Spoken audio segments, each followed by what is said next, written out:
The World English Bible, the Book of Judges, Chapter 1.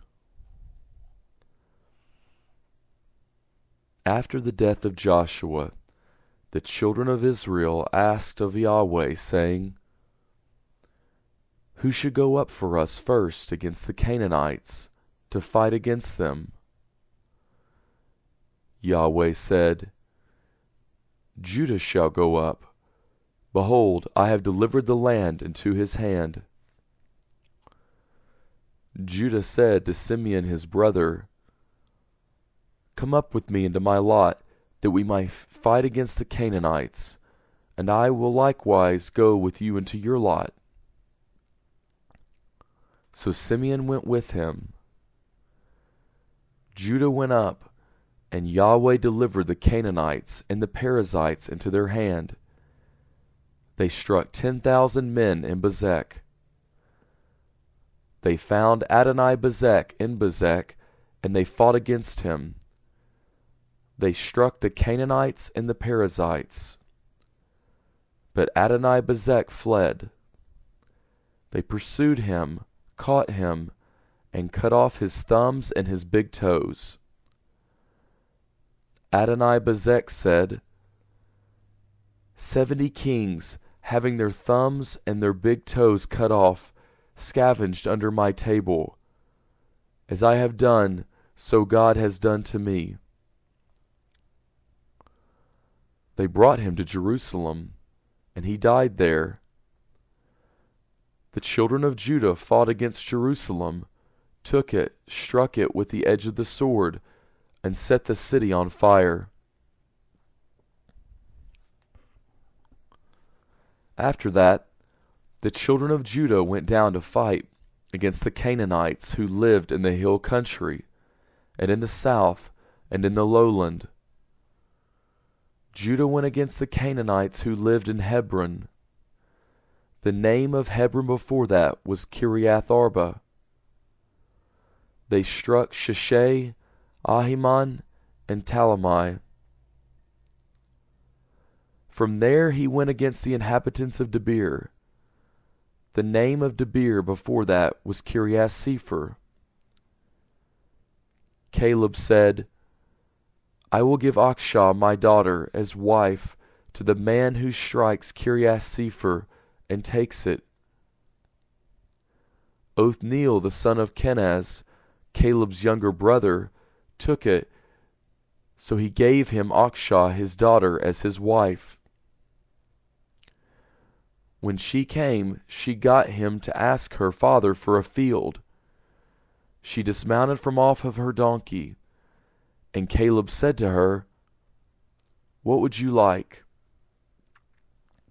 She said to him, Give me a blessing, because you have set me in the land of the south. Give me also springs of water.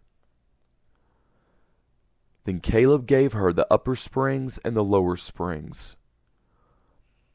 The children of the Kinaite, Moses' brother-in-law, went up out of the city of palm trees with the children of Judah into the wilderness of Judah, which is in the south of Arad, and they went and lived with the people.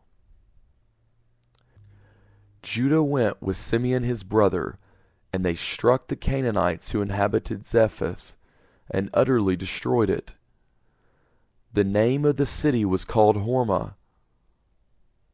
Also Judah took Gaza with its border, and Ashkelon with its border, and Ekron with its border.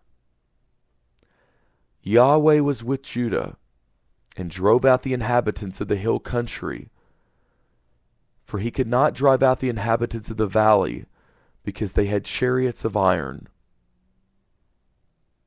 They gave Hebron to Caleb, as Moses had said, and he drove the 3 sons of Anak out of there. The children of Benjamin did not drive out the Jebusites who inhabited Jerusalem, but the Jebusites dwell with the children of Benjamin in Jerusalem to this day.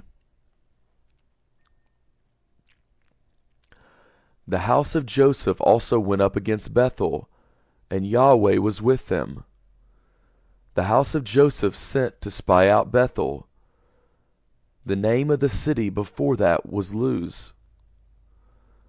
The watchers saw a man come out of the city, and they said to him, "Please show us the entrance into the city, and we will deal kindly with you."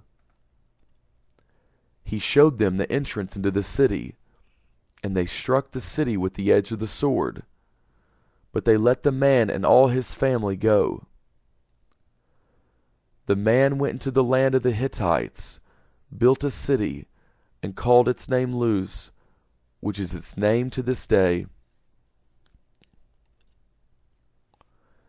Manasseh did not drive out the inhabitants of Bet-shean and its towns, nor Tanakh and its towns, nor the inhabitants of Dor and its towns, nor the inhabitants of Ibleam and its towns, nor the inhabitants of Megiddo and its towns. But the Canaanites would dwell in that land. When Israel had grown strong, they put the Canaanites to forced labor, and did not utterly drive them out. Ephraim didn't drive out the Canaanites who lived in Gezer, but the Canaanites lived in Gezer among them. Zebulun did not drive out the inhabitants of Kitron, nor the inhabitants of Nahalal, but the Canaanites lived among them, and became subject to forced labor. Asher did not drive out the inhabitants of Akko, nor the inhabitants of Sidon, nor of Alab, nor of Aksib, nor of Helbah, nor of Aphik, nor of Rahab. But the Asherites lived among the Canaanites, the inhabitants of the land, for they did not drive them out. Naphtali did not drive out the inhabitants of Beth Shemesh, nor the inhabitants of Beth Anath, but he lived among the Canaanites, the inhabitants of the land. Nevertheless, the inhabitants of Beth Shemesh and of Beth Anath became subject to forced labor. The Amorites forced the children of Dan into the hill country, for they would not allow them to come down to the valley. But the Amorites would dwell in Mount Herez, and Ajalon, and in Shaalbim. Yet the hand of the house of Joseph prevailed, so that they became subject to forced labor. The border of the Amorites was from the ascent of Akrabim, from the rock and upward. Chapter 2. Yahweh's angel came up from Gilgal to Bochum. He said, "I brought you out of Egypt, and have brought you to the land which I swore to give your fathers. I said, I will never break my covenant with you. You shall make no covenant with the inhabitants of this land. You shall break down their altars. But you have not listened to my voice. Why have you done this? Therefore I also said, I will not drive them out from before you, but they shall be in your sides, and their gods will be a snare to you." When Yahweh's angel spoke these words to all the children of Israel, the people lifted up their voice and wept. They called the name of that place Bochum, and they sacrificed there to Yahweh. Now when Joshua had sent the people away, the children of Israel each went to his inheritance to possess the land.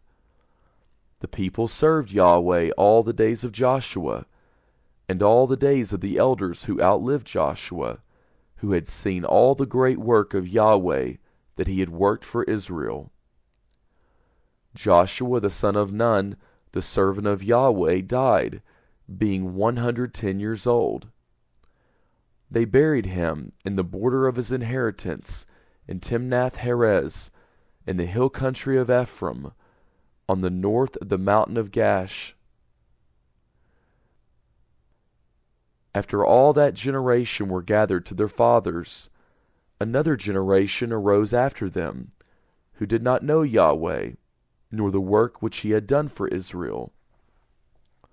the children of Israel did that which was evil in the sight of Yahweh, and served the Baals. They abandoned Yahweh, the God of their fathers, who brought them out of the land of Egypt, and followed other gods, of the peoples who were around them, and bowed themselves down to them. And they provoked Yahweh to anger. They abandoned Yahweh, and served Baal and the Ashtaroth. Yahweh's anger was kindled against Israel, and he delivered them into the hands of raiders who plundered them. He sold them into the hands of their enemies all around, so that they could no longer stand before their enemies. Wherever they went out, Yahweh's hand was against them for evil, as Yahweh had spoken, and as Yahweh had sworn to them, and they were very distressed. Yahweh raised up judges, who saved them out of the hand of those who plundered them.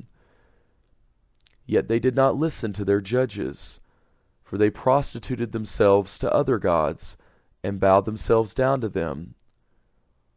They turned aside quickly out of the way in which their fathers walked, obeying Yahweh's commandments. They did not do so. When Yahweh raised up judges for them, then Yahweh was with the judge, and saved them out of the hand of their enemies all the days of the judge. For it grieved Yahweh because of their groaning by reason of those who oppressed them and troubled them. But when the judge was dead, they turned back, and dealt more corruptly than their fathers in following other gods to serve them, and to bow down to them.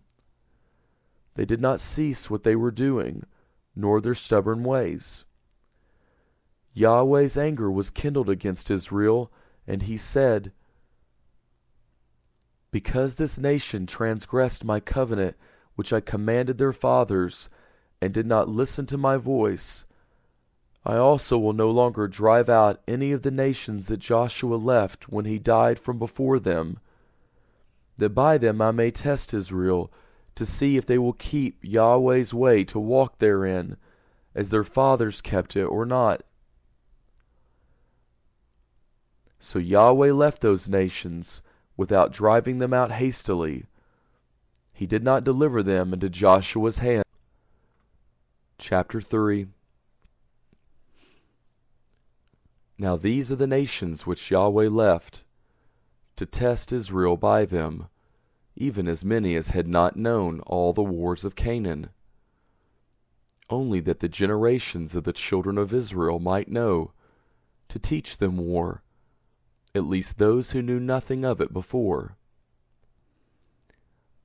The 5 lords of the Philistines, all the Canaanites, the Sidonians, and the Hivites, who lived on Mount Lebanon, from Mount Baal Hermon to the entrance of Hamath.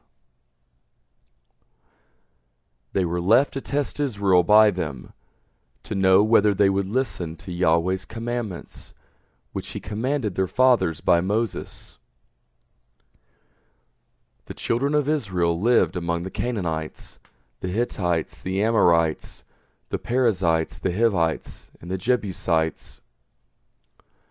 They took their daughters to be their wives, and gave their own daughters to their sons, and served their gods.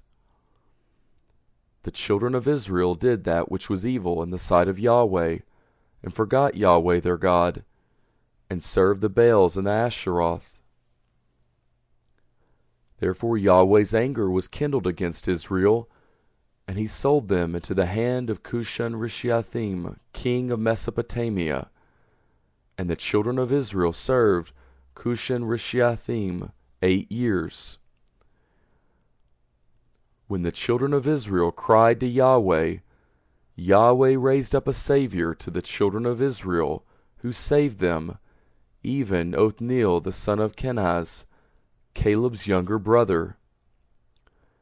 Yahweh's Spirit came on him, and he judged Israel. And he went out to war, and Yahweh delivered Cushan-Rishathaim, king of Mesopotamia, into his hand. His hand prevailed against Cushan-Rishathaim. the land had rest 40 years. Then Othniel the son of Kenaz died. The children of Israel again did that which was evil in the sight of Yahweh. And Yahweh strengthened Eglon, the king of Moab, against Israel, because they had done that which was evil in the sight of Yahweh. He gathered the children of Ammon and Amalek to himself, and he went and struck Israel, and they possessed the city of palm trees. The children of Israel served Eglon, the king of Moab, 18 years.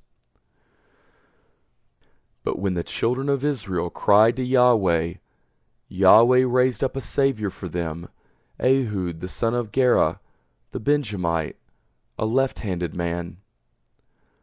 The children of Israel sent tribute by him to Eglon, the king of Moab. Ehud made himself a sword which had 2 edges, a cubit in length. He wore it under his clothing, on his right thigh. He offered the tribute to Eglon, king of Moab. Now Eglon was a very fat man. When he had finished offering the tribute, he sent away the people who carried the tribute. But he himself turned back from the quarries that were by Gilgal, and said, I have a secret message for you, O king. The king said, Keep silence. All who stood by him left him. Ehud came to him, and he was sitting by himself alone in the cool upper room. Ehud said, I have a message from God to you. He arose out of his seat. Ehud put out his left hand, and took the sword from his right thigh, and thrust it into his body. And the handle also went in after the blade, and the fat closed on the blade, for he did not draw the sword out of his body, and it came out behind. Then Ehud went out onto the porch, and shut the doors of the upper room on him, and locked them. After he had gone, his servants came and saw that the doors of the upper room were locked. They said, Surely he is covering his feet in the upper room. They waited until they were ashamed, and behold, he did not open the doors of the upper room. Therefore they took the key and opened them, and behold, their lord had fallen down dead on the floor. Ehud escaped while they waited, passed beyond the quarries, and escaped to Sarah. When he had come, he blew a trumpet in the hill country of Ephraim, and the children of Israel went down with him from the hill country, and he led them. He said to them, Follow me, for Yahweh has delivered your enemies, the Moabites, into your hand. They followed him, and took the fords of the Jordan against the Moabites, and did not allow any man to pass over. They struck at that time about 10,000 men of Moab, every strong man, and every man of valor. No man escaped. So Moab was subdued that day under the hand of Israel. Then the land had rest 80 years. After him was Shamgar, the son of Anath, who struck 600 men of the Philistines with an ox goad. He also saved Israel. Chapter 4. The children of Israel again did that which was evil in the sight of Yahweh, when Ehud was dead. Yahweh sold them into the hand of Jabin, king of Canaan, who reigned in Hazor, the captain of whose army was Sisera, who lived in Harosheth of the Gentiles. The children of Israel cried to Yahweh, for he had 900 chariots of iron, and he mightily oppressed the children of Israel for 20 years. Now Deborah, a prophetess, the wife of Lapidoth, judged Israel at that time. She lived under Deborah's palm tree between Ramah and Bethel in the hill country of Ephraim, and the children of Israel came up to her for judgment. She sent and called Barak the son of Abinoam out of Kadesh Naphtali, and said to him, Has not Yahweh, the God of Israel, commanded, Go and lead the way to Mount Tabor, and take with you 10,000 men of the children of Naphtali and of the children of Zebulun? I will draw to you, to the river Kishon, Sisera, the captain of Jabin's army, with his chariots and his multitudes, and I will deliver him into your hand. Barak said to her, If you will go with me, then I will go, but if you will not go with me, I will not go. She said, I will surely go with you. Nevertheless, the journey that you take will not be for your honor, for Yahweh will sell Sisera into a woman's hand. Deborah arose and went with Barak to Kadesh. Barak called Zebulun and Naphtali together to Kadesh, and 10,000 men followed him, and Deborah went up with him. Now Heber the Kinaite had separated himself from the Kenites, even from the children of Hobab, the brother-in-law of Moses, and had pitched his tent as far as the oak in Zananim, which is by Kadesh. They told Sisera that Barak the son of Abinoam was gone up to Mount Tabor. Sisera gathered together all his chariots, even 900 chariots of iron, and all the people who were with him, from Harosheth of the Gentiles to the river Kishon. Deborah said to Barak, Go, for this is the day in which Yahweh has delivered Sisera into your hand. Has not Yahweh gone out before you? So Barak went down from Mount Tabor, and 10,000 men after him. Yahweh confused Sisera, all his chariots, and all his army, with the edge of the sword before Barak. Sisera abandoned his chariot, and fled away on his feet.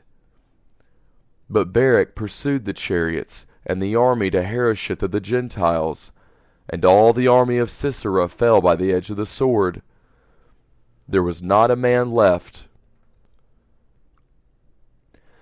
However, Sisera fled away on his feet to the tent of Jael, the wife of Heber the Kenite, for there was peace between Jabin the king of Hazor and the house of Heber the Kenite.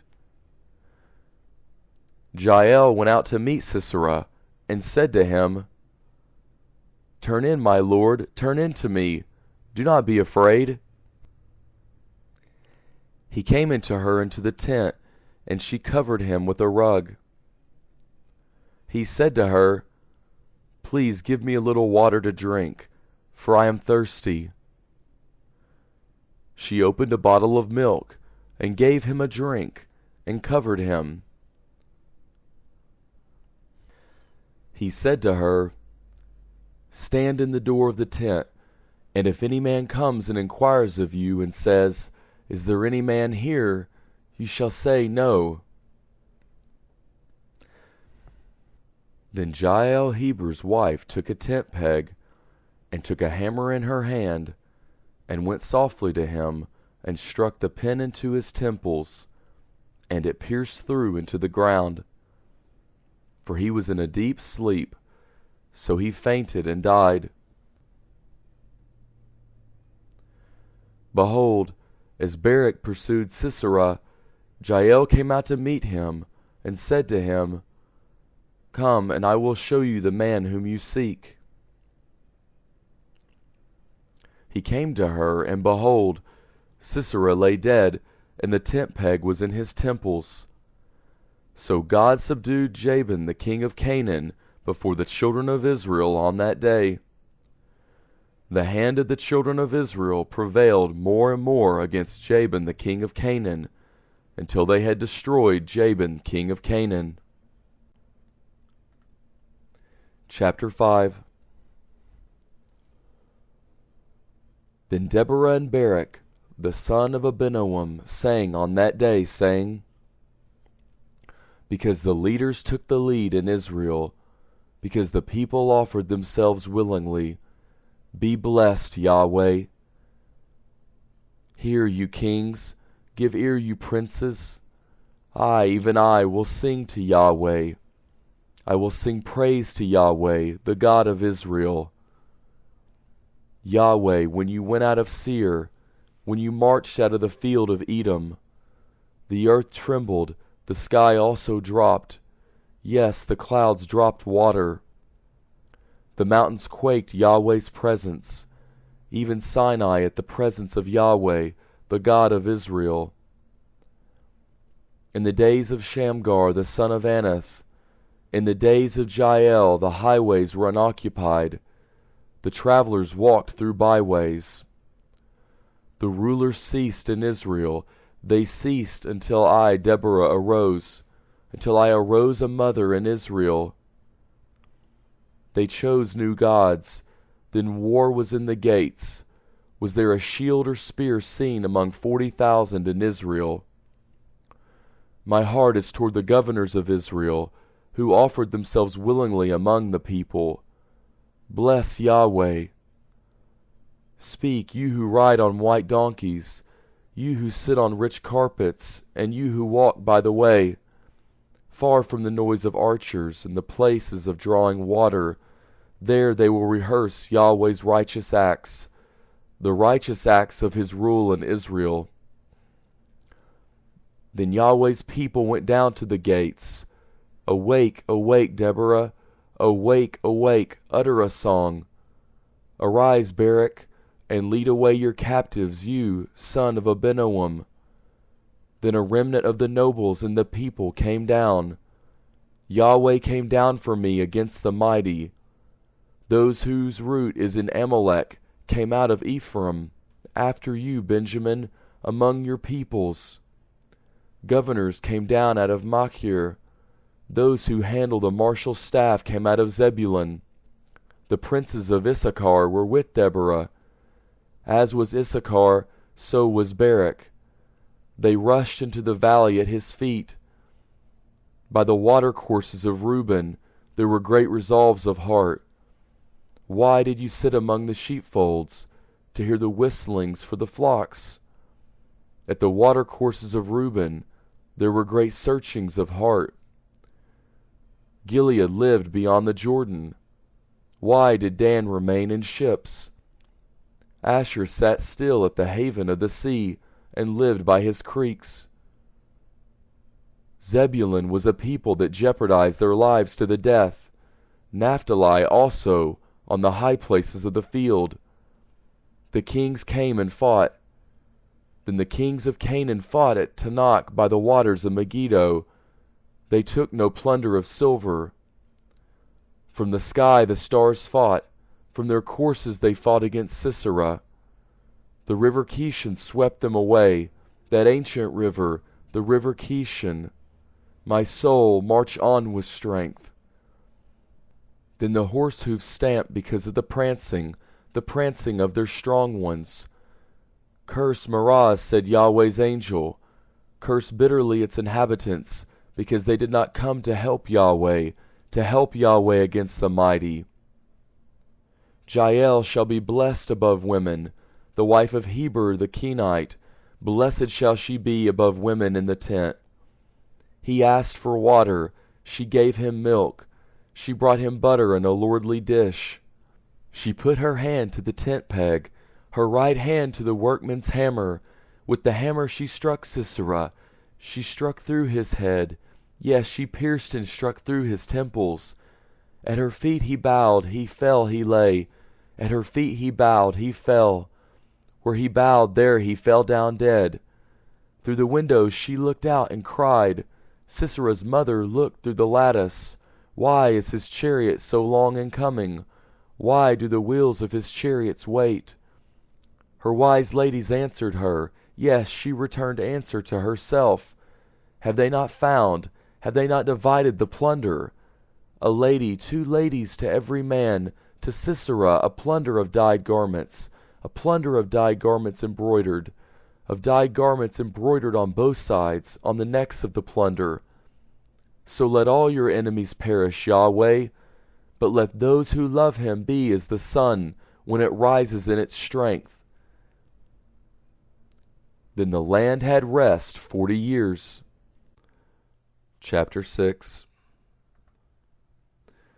The children of Israel did that which was evil in the sight of Yahweh, and Yahweh delivered them into the hand of Midian 7 years.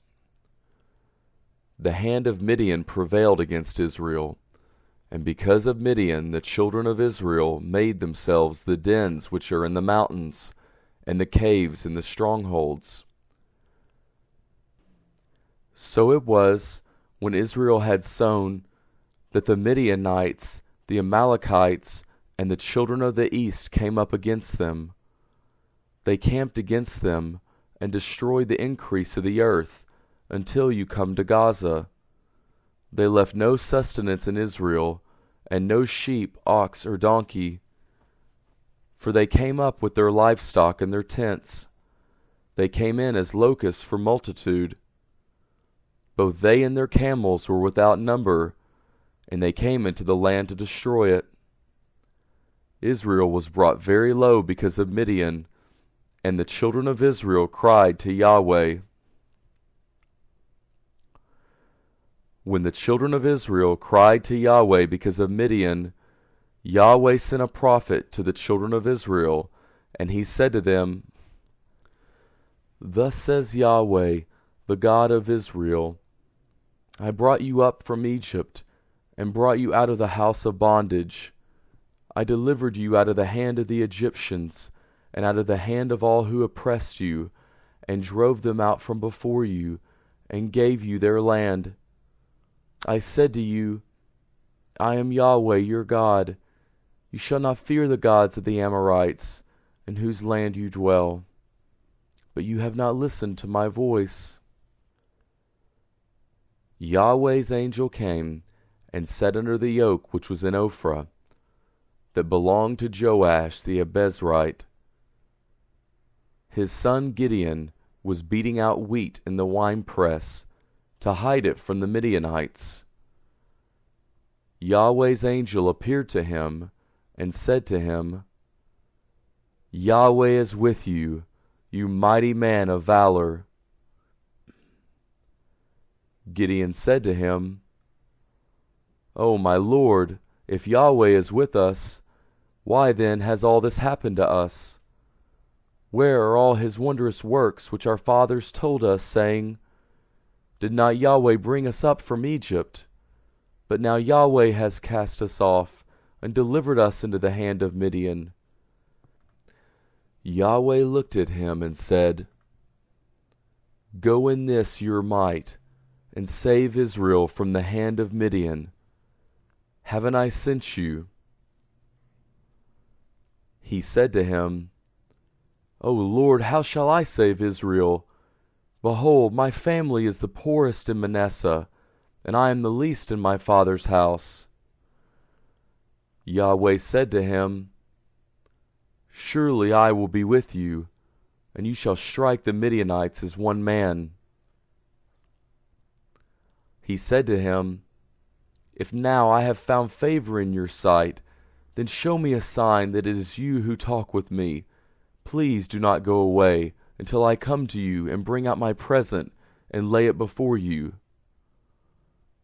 He said, I will wait until you come back. Gideon went in and prepared a young goat and unleavened cakes of an ephah of meal. He put the meat in a basket, and he put the broth in a pot, and brought it out to him under the yoke, and presented it. The angel of God said to him, Take the meat and the unleavened cakes, and lay them on this rock, and pour out the broth. He did so. Then Yahweh's angel stretched out the end of the staff that was in his hand, and touched the meat and the unleavened cakes. and fire went up out of the rock, and consumed the meat and the unleavened cakes. Then Yahweh's angel departed out of his sight. Gideon saw that he was Yahweh's angel, and Gideon said, Alas, Lord Yahweh, because I have seen Yahweh's angel face to face. Yahweh said to him, Peace be to you, do not be afraid, you shall not die.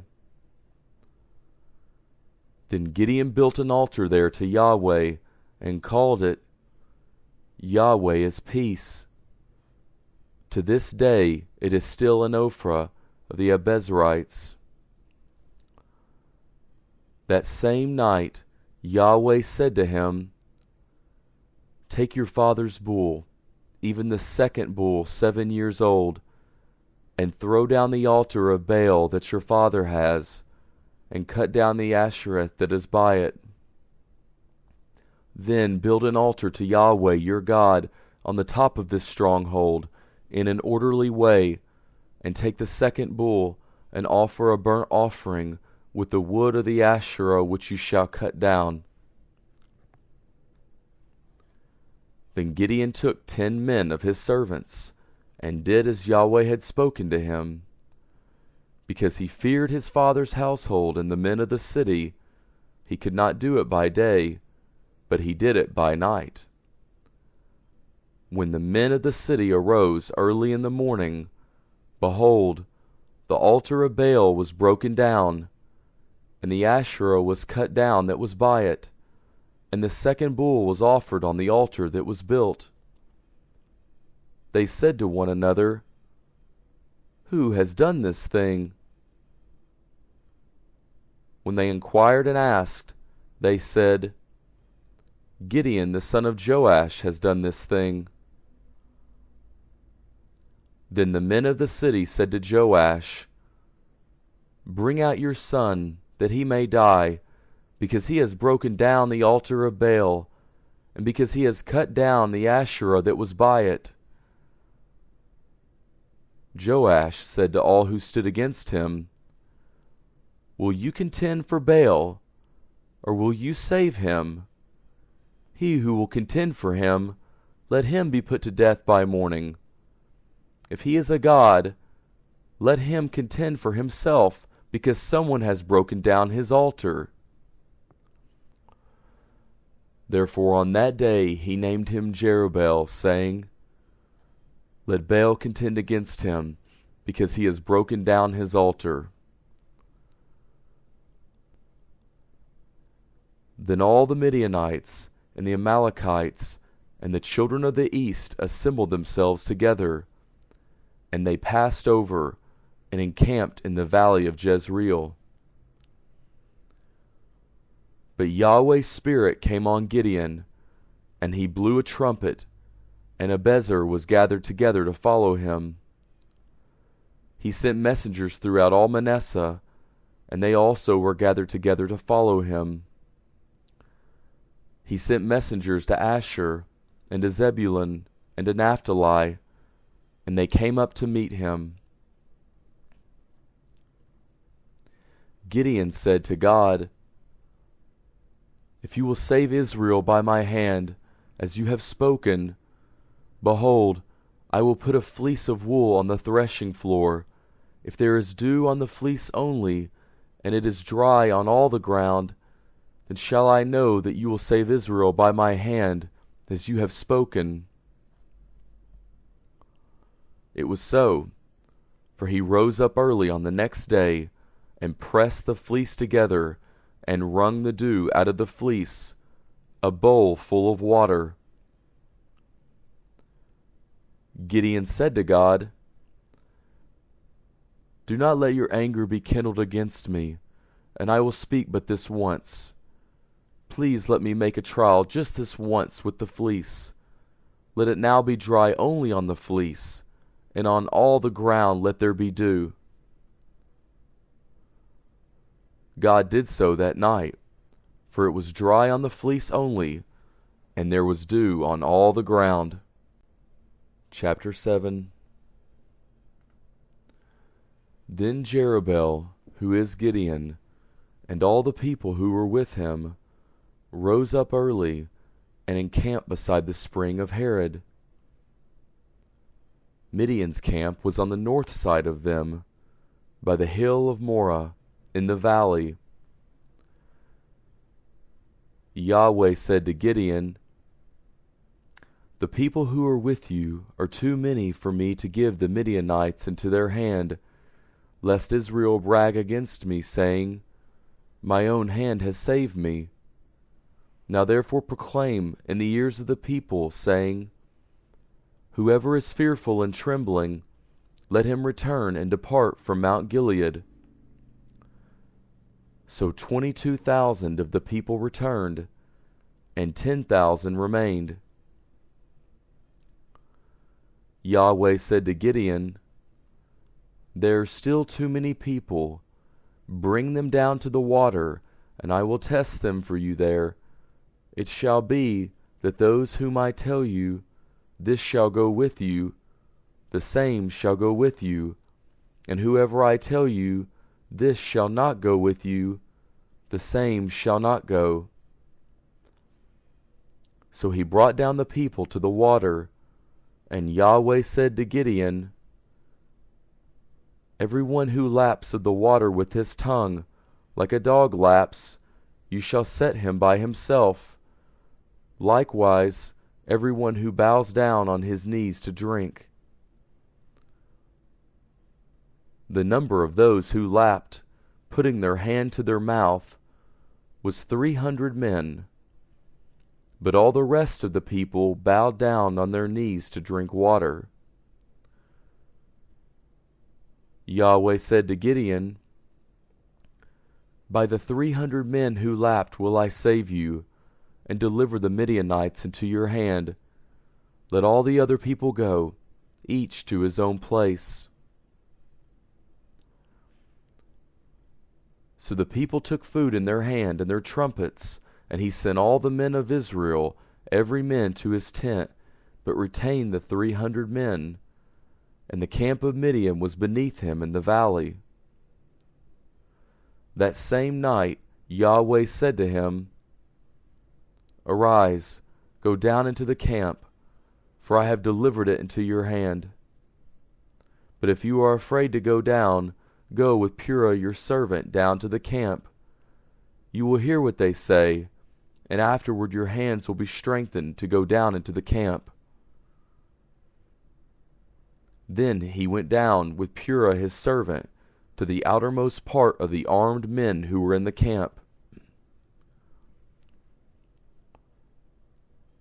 The Midianites and the Amalekites and all the children of the east lay along in the valley like locusts for multitude, and their camels were without number, as the sand which is on the seashore for multitude. When Gideon had come, behold, there was a man telling a dream to his fellow. He said, "Behold, I dreamed a dream, and behold, a cake of barley bread tumbled into the camp of Midian, and came to the tent, and struck it so that it fell, and turned it upside down, so that the tent lay flat." His fellow answered, "This is nothing other than the sword of Gideon, the son of Joash, a man of Israel. God has delivered Midian into his hand, with all the army."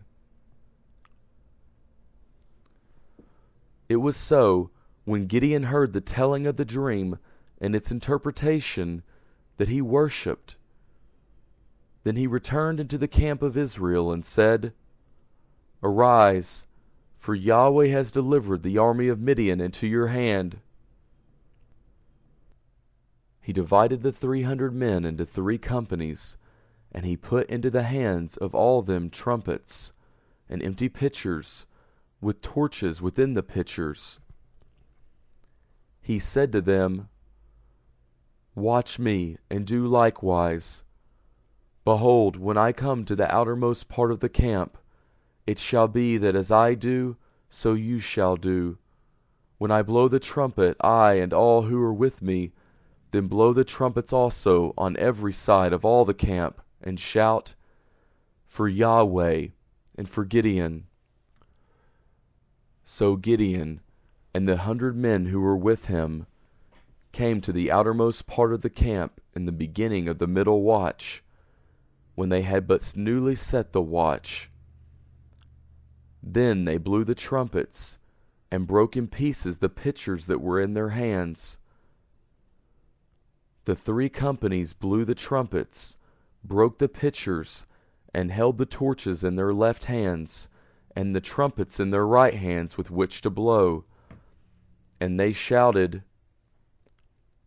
The sword of Yahweh and of Gideon. They each stood in his place around the camp, and all the army ran, and they shouted and put them to flight. They blew the 300 trumpets, and Yahweh set every man's sword against his fellow, and against all the army. And the army fled as far as Beth-shutta toward Zerah, as far as the border of Abel-Meholah by Tabbath. The men of Israel were gathered together out of Naphtali, and out of Asher, and out of all Manasseh, and pursued Midian. Gideon sent messengers throughout all the hill country of Ephraim, saying, Come down against Midian, and take before them the waters, as far as Beth-barah, even the Jordan. So all the men of Ephraim were gathered together, and took the waters as far as Beth-barah, even the Jordan. They took the 2 princes of Midian, Oreb and Zeb. They killed Oreb at Oreb's rock, and Zeb they killed at Zeb's winepress, and pursued Midian. Then they brought the heads of Oreb and Zeb to Gideon beyond the Jordan. Chapter 8. The men of Ephraim said to him, Why have you treated us this way, that you did not call us when you went to fight with Midian? They rebuked him sharply. He said to them, What have I now done in comparison with you? Isn't the gleaning of the grapes of Ephraim better than the vintage of Abezer? God has delivered into your hand the princes of Midian, Oreb and Zeb. What was I able to do in comparison with you? Then their anger was abated toward him when he had said that.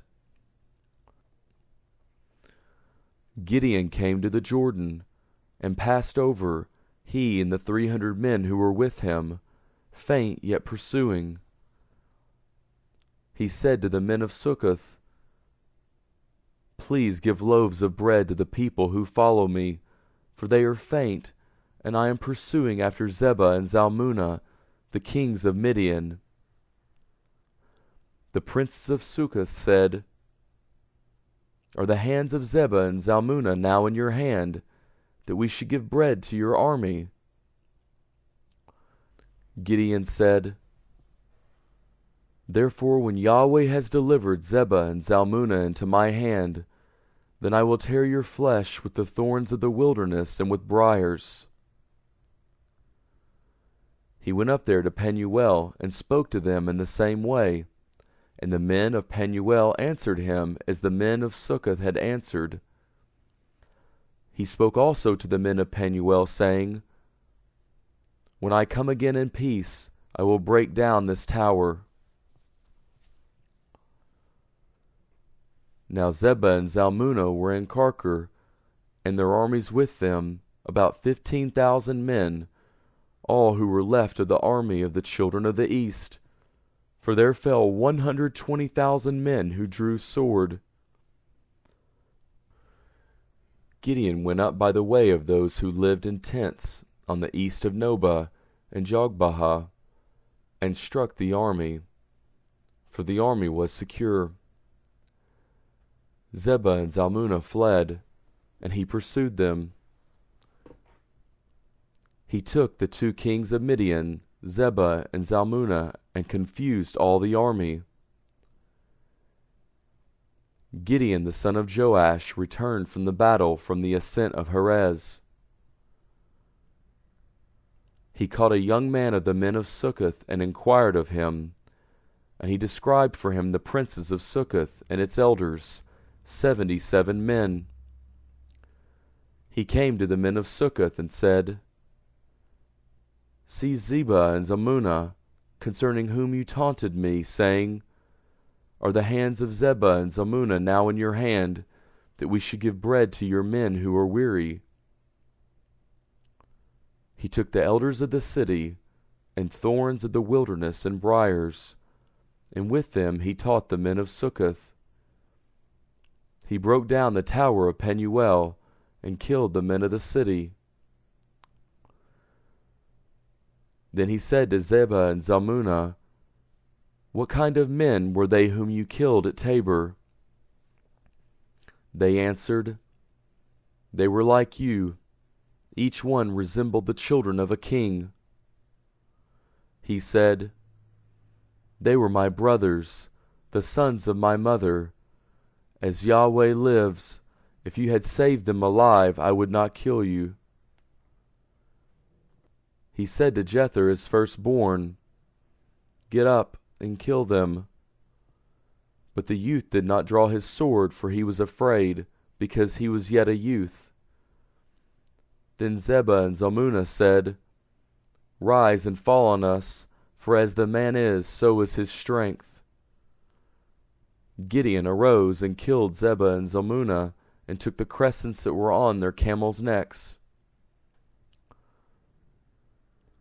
Then the men of Israel said to Gideon, Rule over us, both you and your son's son also, for you have saved us out of the hand of Midian. Gideon said to them, I will not rule over you, neither shall my son rule over you. Yahweh shall rule over you.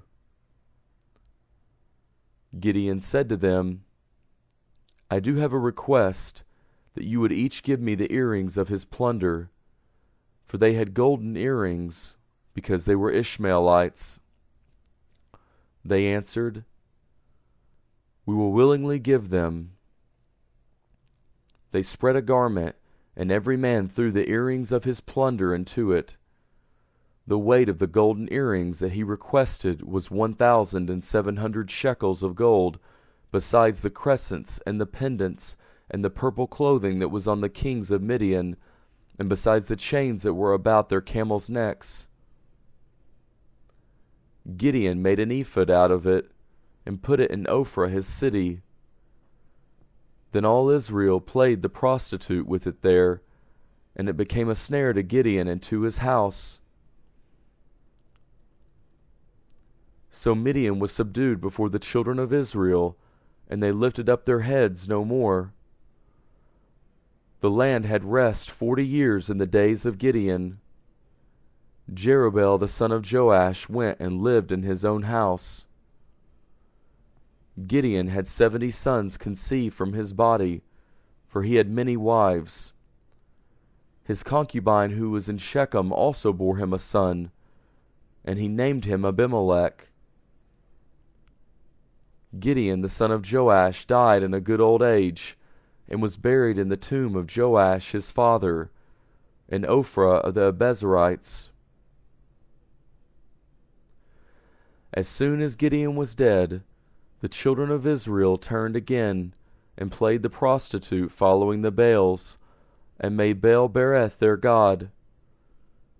The children of Israel did not remember Yahweh their God, who had delivered them out of the hand of all their enemies on every side. Neither did they show kindness to the house of Jerubbaal, Gideon, according to all the goodness which he had shown to Israel. Chapter 9. Abimelech the son of Jerubbaal went to Shechem to his mother's brothers, and spoke with them, and with all the family of the house of his mother's father, saying, Please speak in the ears of all the men of Shechem. Is it better for you that all the sons of Jerubbaal, who are 70 persons, rule over you, or that one rule over you? remember also that I am your bone and your flesh." His mother's brothers spoke of him in the ears of all the men of Shechem all these words. Their hearts inclined to follow Abimelech, for they said, "He is our brother." They gave him 70 pieces of silver out of the house of Baal-berith, with which Abimelech hired vain and light fellows, who followed him. He went to his father's house at Ophrah, and killed his brothers the son of Jerubbaal, being 70 persons on one stone. But Jotham the youngest son of Jerubbaal was left, for he hid himself.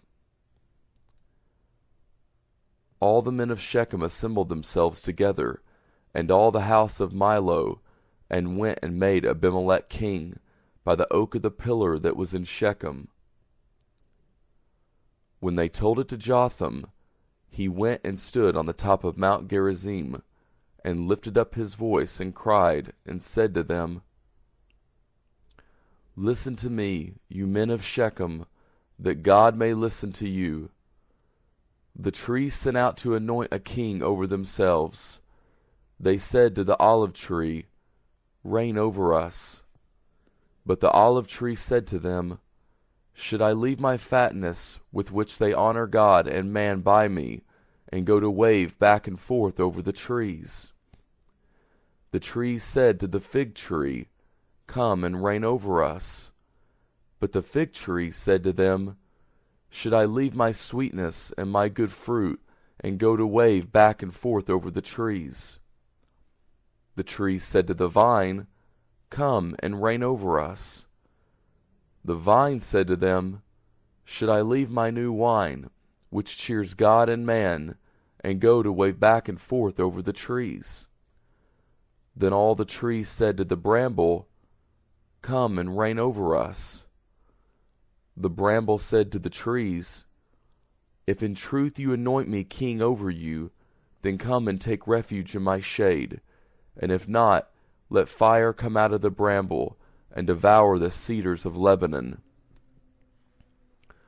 Now therefore, if you have dealt truly and righteously, in that you have made Abimelech king, and if you have dealt well with Jerubbaal and his house, and have done to him according to the deserving of his hands, for my father fought for you, and risked his life, and delivered you out of the hand of Midian, and you have risen up against my father's house this day, and have slain his sons, 70 persons on one stone, and have made Abimelech, the son of his female servant, king over the men of Shechem, because he is your brother. If you then have dealt truly and righteously with Jerubbaal and with his house this day, then rejoice in Abimelech, and let him also rejoice in you. But if not, let fire come out from Abimelech, and devour the men of Shechem, and the house of Milo, and let fire come out from the men of Shechem, and from the house of Milo, and devour Abimelech." Jotham ran away and fled, and went to Beer, and lived there, for fear of Abimelech his brother. Abimelech was prince over Israel 3 years. Then God sent an evil spirit between Abimelech and the men of Shechem. And the men of Shechem dealt treacherously with Abimelech, that the violence done to the 70 sons of Jerubbaal might come, and that their blood might be laid on Abimelech their brother, who killed them, and on the men of Shechem, who strengthened his hands to kill his brothers. The men of Shechem set an ambush for him on the tops of the mountains, and they robbed all who came along that way by them, and Abimelech was told about it. Gael the son of Abed came with his brothers, and went over to Shechem, and the men of Shechem put their trust in him. They went out into the field, harvested their vineyards, trod the grapes, held festival, and went into the house of their God, and ate and drank, and cursed Abimelech. Gael the son of Abed said, "Who is Abimelech, and who is Shechem, that we should serve him?" Isn't he the son of Jerubbaal?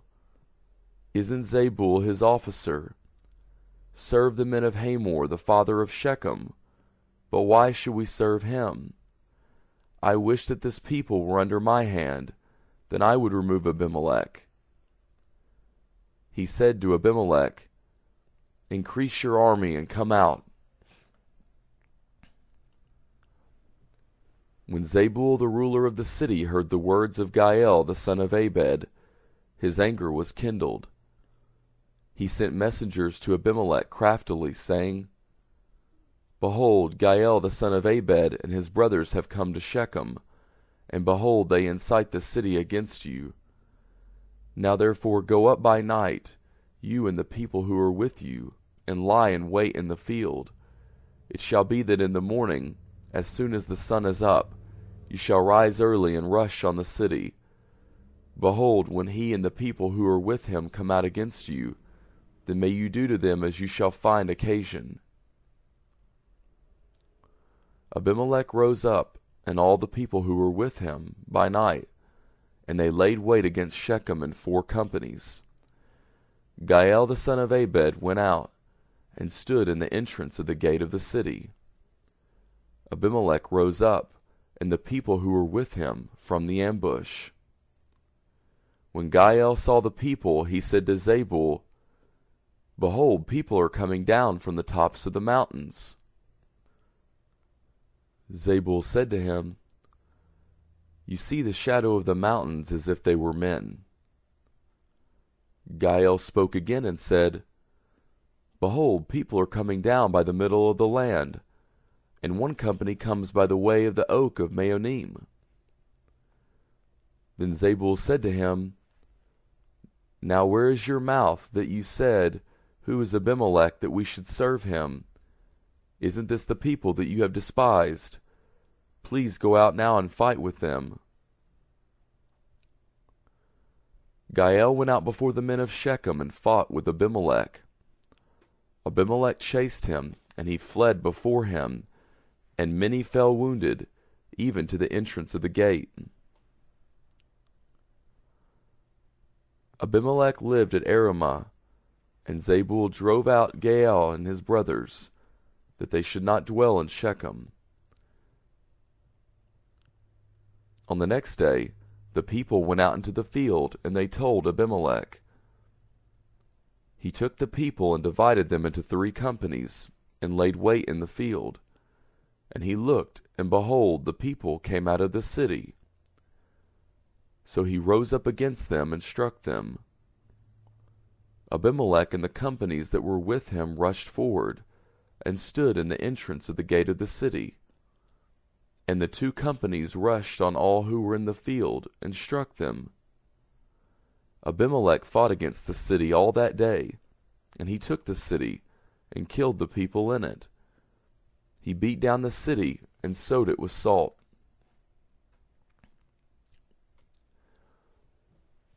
When all the men of the tower of Shechem heard of it, they entered into the stronghold of the house of El-Bereth. Abimelech was told that all the men of the tower of Shechem were gathered together. Abimelech went up to Mount Zaman, he and all the people who were with him. And Abimelech took an axe in his hand, and cut down a bow from the trees, and took it up, and laid it on his shoulder. Then he said to the people who were with him, What you have seen me do, make haste, and do as I have done. All the people likewise each cut down his bow, and followed Abimelech, and put them at the base of the stronghold, and set the stronghold on fire on them, so that all the people of the tower of Shechem died also, about 1,000 men and women. Then Abimelech went to Thebez, and encamped against Thebez, and took it. But there was a strong tower within the city, and all the men and women of the city fled there, and shut themselves in, and went up to the roof of the tower. Abimelech came to the tower, and fought against it, and drew near to the door of the tower to burn it with fire. A certain woman cast an upper millstone on Abimelech's head, and broke his skull. Then he called hastily to the young man his armor-bearer, and said to him, Draw your sword and kill me, that men not say of me, A woman killed me. His young man thrust him through, and he died. When the men of Israel saw that Abimelech was dead, they each departed to his place. Thus God repaid the wickedness of Abimelech, which he did to his father, in killing his 70 brothers. And God repaid all the wickedness of the men of Shechem on their heads, and the curse of Jotham the son of Jerubbaal came on them. Chapter 10.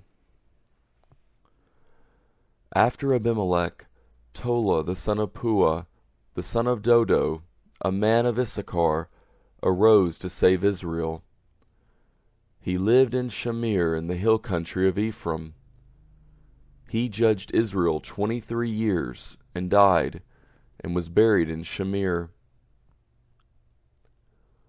After him Jair, the Gileadite, arose, and he judged Israel 22 years. He had 30 sons who rode on 30 donkey colts, and they had 30 cities, which are called Havoth Jair to this day, which are in the land of Gilead. Jair died, and was buried in Canaan. The children of Israel again did that which was evil in the sight of Yahweh, and served the Baals, the Ashtaroth, the gods of Syria, the gods of Sidon, the gods of Moab, the gods of the children of Ammon, and the gods of the Philistines. They abandoned Yahweh, and did not serve him. Yahweh's anger was kindled against Israel, and he sold them into the hand of the Philistines, and into the hand of the children of Ammon. They troubled and oppressed the children of Israel that year. For 18 years they oppressed all the children of Israel that were beyond the Jordan in the land of the Amorites, which is in Gilead. The children of Ammon passed over the Jordan to fight also against Judah, and against Benjamin, and against the house of Ephraim, so that Israel was very distressed. The children of Israel cried to Yahweh, saying, We have sinned against you, even because we have forsaken our God, and have served the Baals. Yahweh said to the children of Israel, Did not I save you from the Egyptians, and from the Amorites, from the children of Ammon, and from the Philistines? The Sidonians also, and the Amalekites, and the Maonites oppressed you, and you cried to me, and I saved you out of their hand. Yet you have forsaken me, and served other gods. Therefore I will save you no more. Go and cry to the gods which you have chosen. Let them save you in the time of your distress. The children of Israel said to Yahweh, We have sinned. Do you to us whatever seems good to you. Only deliver us, please, this day. They put away the foreign gods from among them, and served Yahweh. And his soul was grieved for the misery of Israel. Then the children of Ammon were gathered together, and encamped in Gilead. The children of Israel assembled themselves together, and encamped in Mizpah.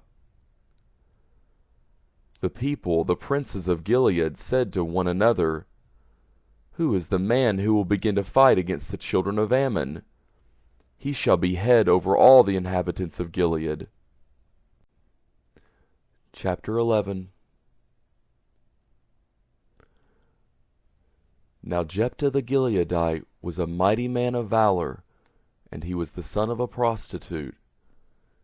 Gilead became the father of Jephthah. Gilead's wife bore him sons. When his wife's sons grew up, they drove Jephthah out, and said to him, You will not inherit in our father's house, for you are the son of another woman. Then Jephthah fled from his brothers, and lived in the land of Tob. Outlaws joined up with Jephthah, and they went out with him. After a while, the children of Ammon made war against Israel. When the children of Ammon made war against Israel, the elders of Gilead went to get Jephthah out of the land of Tob. They said to Jephthah, "Come and be our chief, that we may fight with the children of Ammon." Jephthah said to the elders of Gilead, "Did not you hate me and drive me out of my father's house? Why have you come to me now when you are in distress?"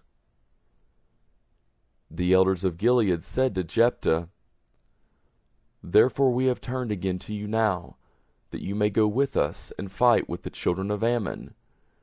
You will be our head over all the inhabitants of Gilead." Jephthah said to the elders of Gilead, "If you bring me home again to fight with the children of Ammon, and Yahweh delivers them before me, will I be your head?" The elders of Gilead said to Jephthah, "Yahweh will be witness between us. Surely we will do what you say." Then Jephthah went with the elders of Gilead, and the people made him head and chief over them. Jephthah spoke all his words before Yahweh in Mizpah. Jephthah sent messengers to the king of the children of Ammon, saying, "What have you to do with me, that you have come to me to fight against my land?" The king of the children of Ammon answered to the messengers of Jephthah, "Because Israel took away my land when he came up out of Egypt, from the Arnon even to the Jabbok and to the Jordan. Now therefore restore that territory again peaceably."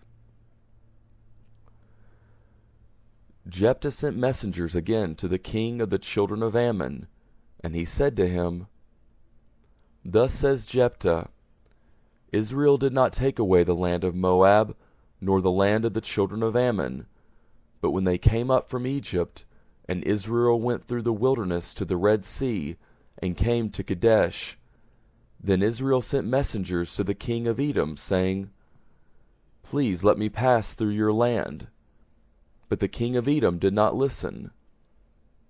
In the same way he sent to the king of Moab, but he would not, and Israel stayed in Kadesh. Then they went through the wilderness, and went around the land of Edom and the land of Moab, and came by the east side of the land of Moab, and they encamped on the other side of the Arnon. But they did not come within the border of Moab, for the Arnon was the border of Moab. Israel sent messengers to Sihon king of the Amorites, the king of Heshbon, and Israel said to him, Please let us pass through your land to my place. But Sihon did not trust Israel to pass through his border. But Sihon gathered all his people together, and encamped in Jahaz, and fought against Israel. Yahweh the God of Israel delivered Sihon and all his people into the hand of Israel, and they struck them. So Israel possessed all the land of the Amorites, the inhabitants of that country. They possessed all the border of the Amorites, from the Arnon even to the Jabbok, and from the wilderness even to the Jordan. So now Yahweh the God of Israel has dispossessed the Amorites from before his people Israel, and should you possess them? Won't you possess that which Chemosh your God gives you to possess? So whoever Yahweh our God has dispossessed from before us, them we will possess. Now are you anything better than Balak the son of Zippor, king of Moab? Did he ever strive against Israel, or did he ever fight against them? While Israel lived in Heshbon and in its towns, and in Arir and its towns, and in all the cities that are along by the side of the Arnon, 300 years, why did you not recover them within that time? I therefore have not sinned against you, but you do me wrong to war against me. May Yahweh the judge be judge this day between the children of Israel and the children of Ammon. However, the king of the children of Ammon did not listen to the words of Jephthah which he sent him. Then Yahweh's spirit came on Jephthah, and he passed over Gilead and Manasseh, and passed over Mizpah of Gilead, and from Mizpah of Gilead he passed over to the children of Ammon. Jephthah vowed a vow to Yahweh, and said, If you will indeed deliver the children of Ammon into my hand, then it shall be that whatever comes out of the doors of my house to meet me, when I return in peace from the children of Ammon, it shall be Yahweh's, and I will offer it up for a burnt offering.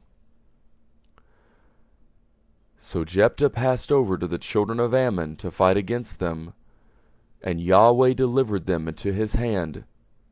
He struck them from Arir until you come to Minnith, even 20 cities, and to Abel-cheramim, with a very great slaughter. So the children of Ammon were subdued before the children of Israel. Jephthah came to Mizpah to his house, and behold, his daughter came out to meet him with tambourines and with dances. She was his only child. Besides her he had neither son nor daughter. When he saw her, he tore his clothes and said, Alas, my daughter, you have brought me very low, and you are one of those who trouble me, for I have opened my mouth to Yahweh, and I cannot go back. She said to him, My father, you have opened your mouth to Yahweh.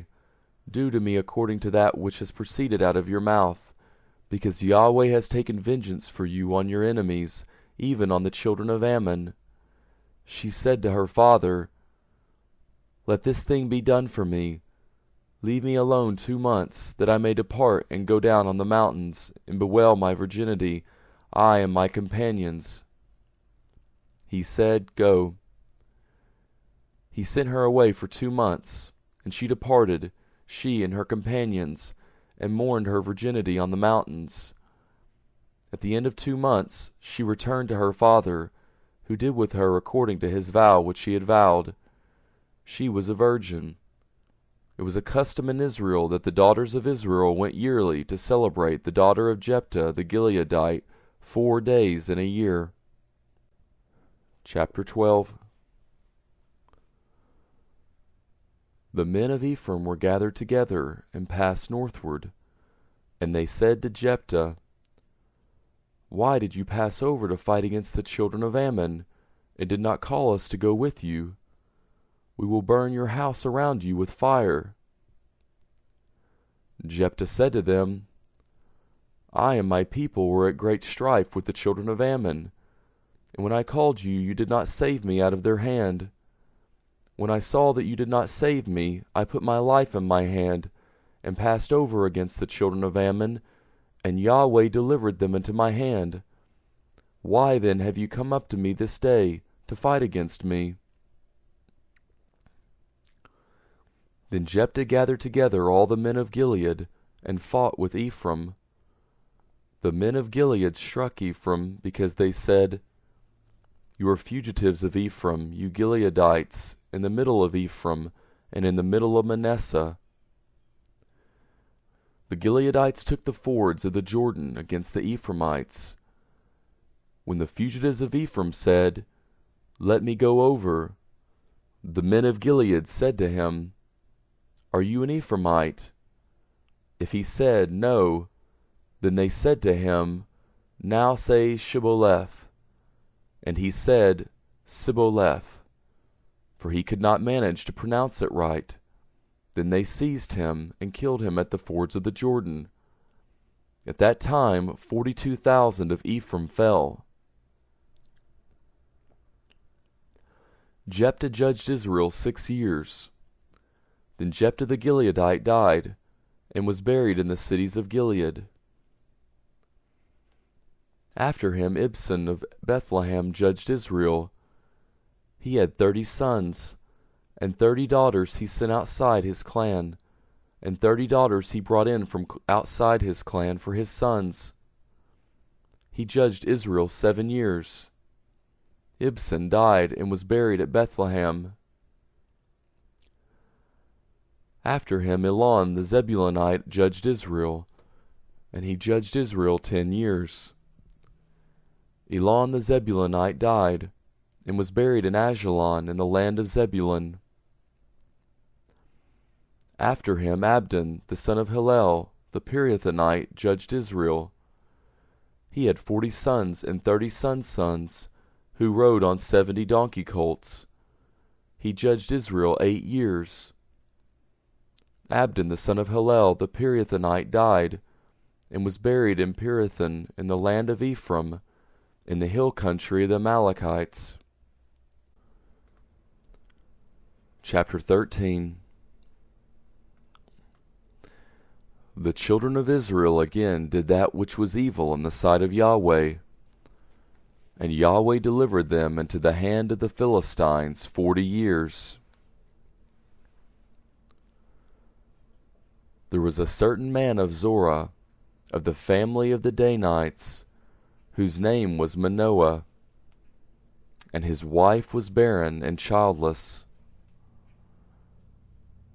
Yahweh's angel appeared to the woman and said to her, See now, you are barren and childless, but you shall conceive and bear a son. Now therefore please beware and drink no wine nor strong drink, and do not eat any unclean thing. For behold, you shall conceive and give birth to a son.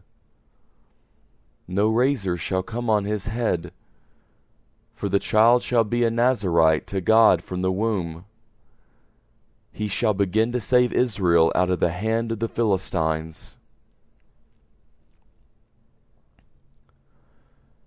Then the woman came and told her husband, saying,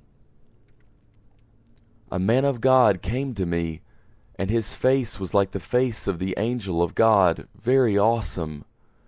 And I did not ask him where he was from, neither did he tell me his name.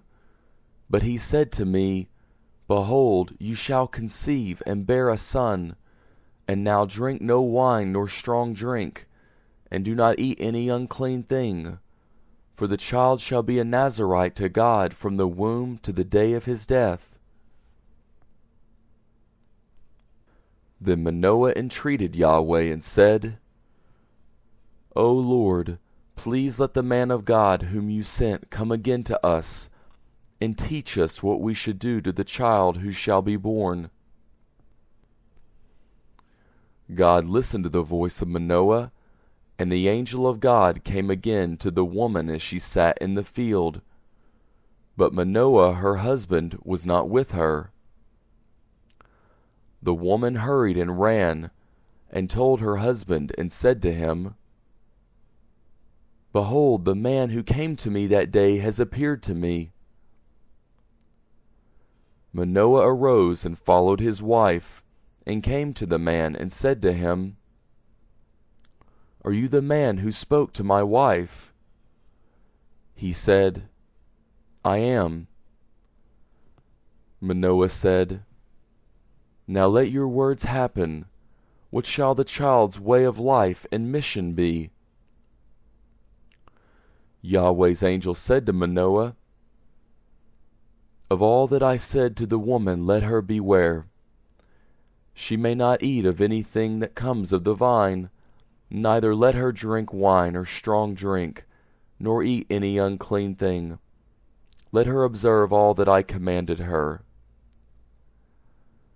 Manoah said to Yahweh's angel, Please stay with us, that we may make a young goat ready for you.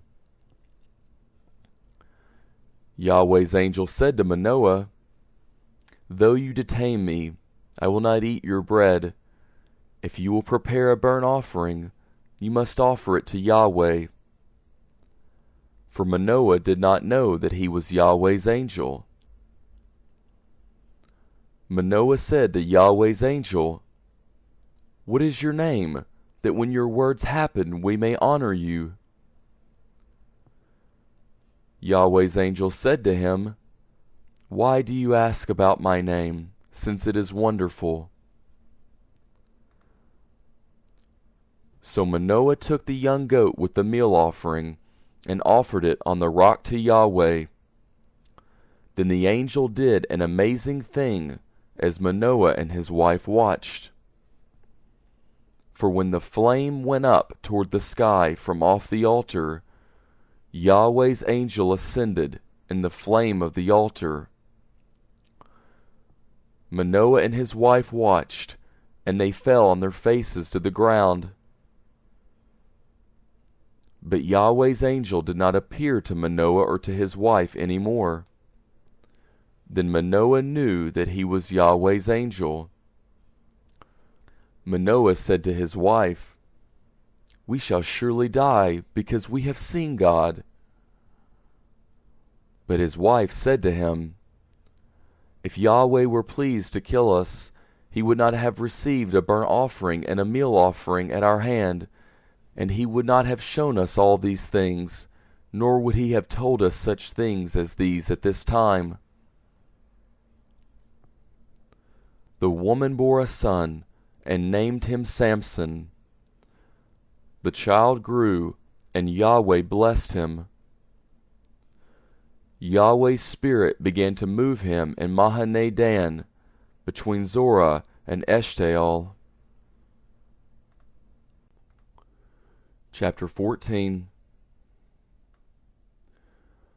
Samson went down to Timnah, and saw a woman in Timnah of the daughters of the Philistines. He came up and told his father and his mother, and said, "I have seen a woman in Timnah of the daughters of the Philistines.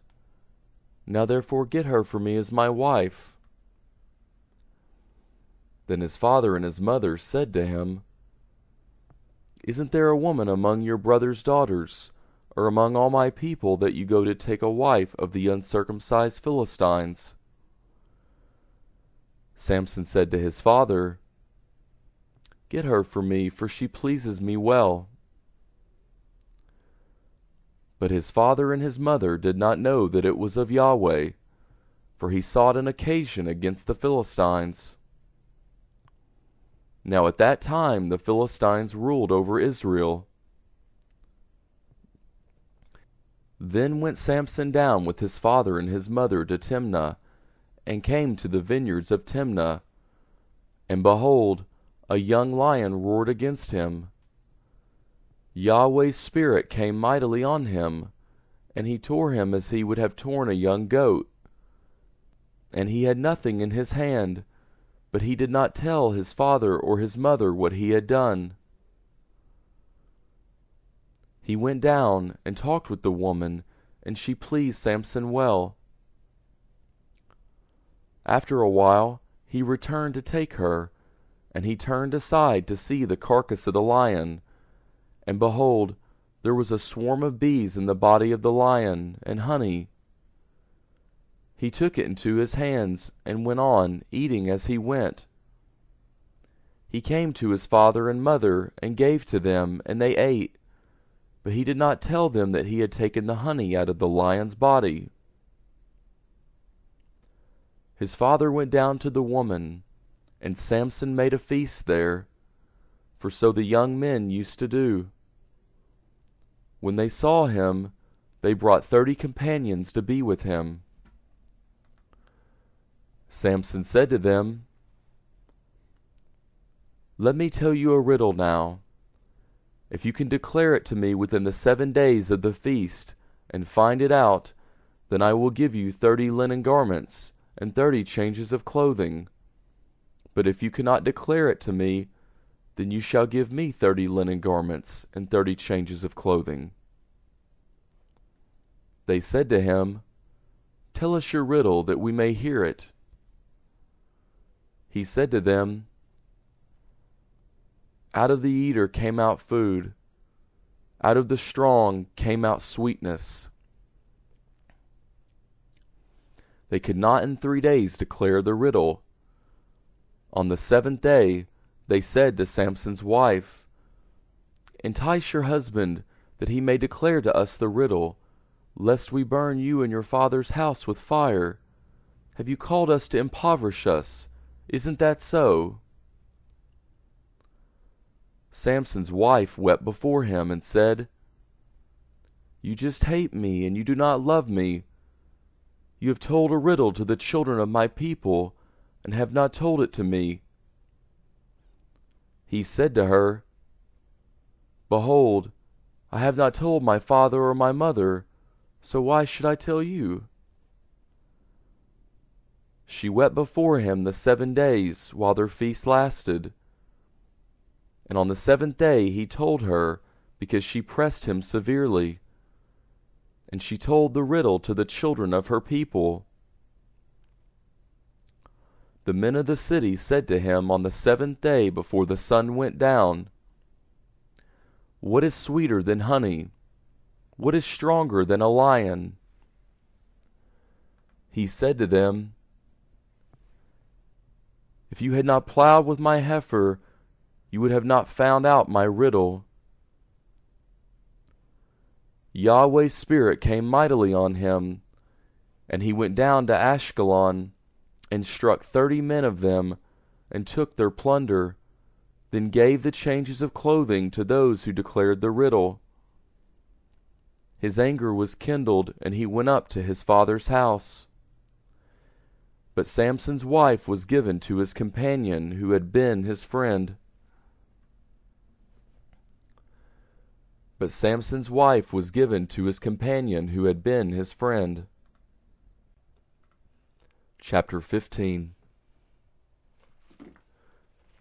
But after a while, in the time of wheat harvest, Samson visited his wife with a young goat. He said, "I will go into my wife's room."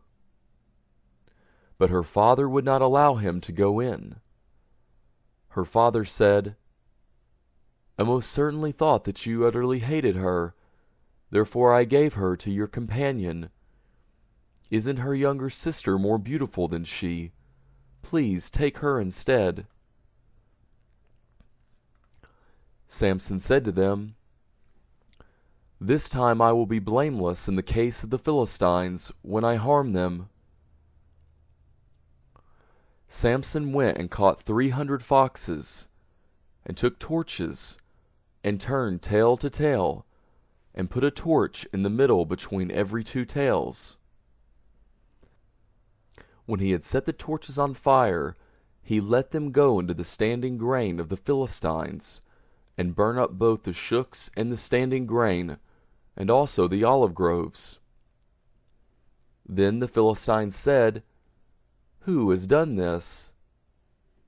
They said, "Samson, the son-in-law of the Timnite, because he has taken his wife and given her to his companion." The Philistines came up and burnt her and her father with fire. Samson said to them, "If you will behave like this, surely I will take revenge on you, and after that I will cease." He struck them hip and thigh with a great slaughter, and he went down and lived in the cave in Edom's rock. Then the Philistines went up and camped in Judah, and spread themselves in Lehi. The men of Judah said, "Why have you come up against us?" They said, "We have come up to bind Samson, to do to him as he has done to us."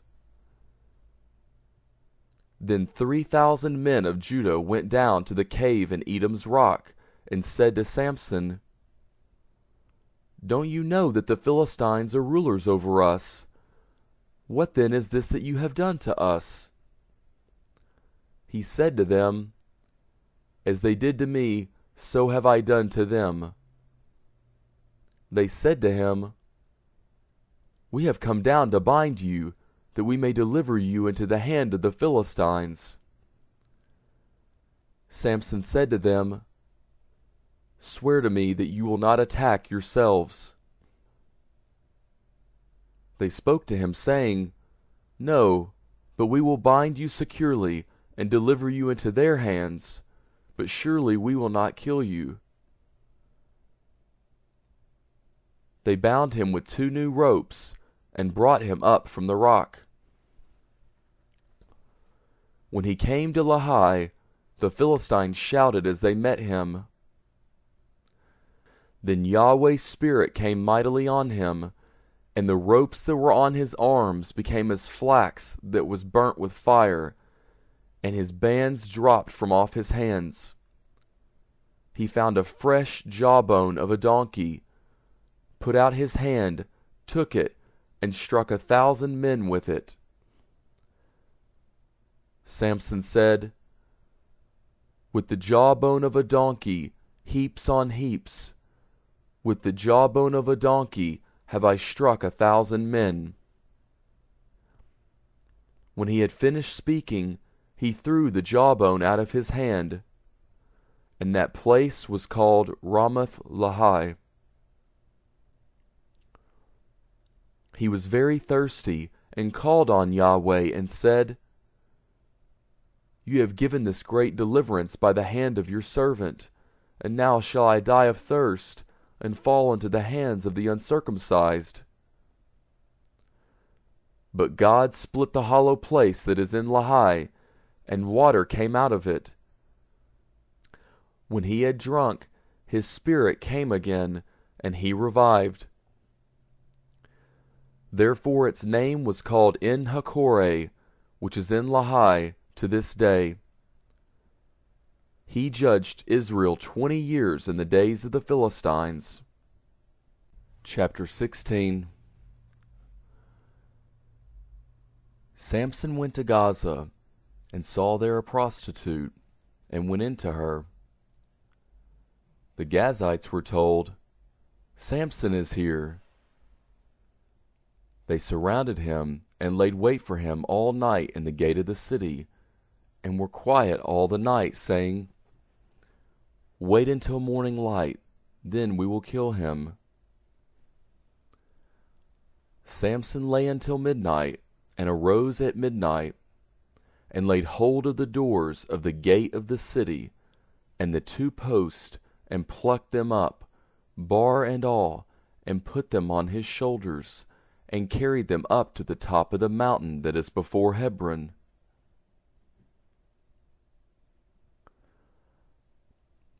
It came to pass afterward that he loved a woman in the valley of Sorek, whose name was Delilah. The lords of the Philistines came up to her, and said to her, Entice him, and see in which his great strength lies, and by what means we may prevail against him, that we may bind him to afflict him, and we will each give you 1,100 pieces of silver. Delilah said to Samson, Please tell me where your great strength lies, and what you might be bound to afflict you.